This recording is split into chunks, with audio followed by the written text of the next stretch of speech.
mi hanno raccontato che a Villamara aveva fatto un basso d'un round di un'ora e mezzo, invece dov'era in quell'altro paese 40, a Sezzu 45 minuti di ballo. Io ho detto, ma non è che tu oltre che la tecnica hai anche, come dire, riproponi i tempi? Invece no, farà un ballo che avrà ovviamente la durata canonica, e il ballo, proprio per confermare un po' il discorso sulla trasposizione della musica originaria per la Uneddas, in questo caso ha mantenuto anche il nome, perché viene eseguita San Fiudetta, così come si denomina quando si parla di Launeddas.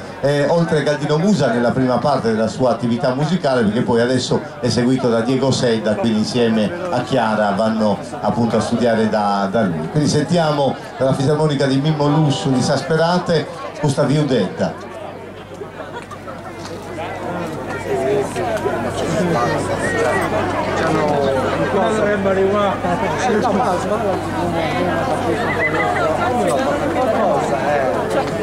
C'è il coso al fondo, c'è il fondo.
Bene, bene, allora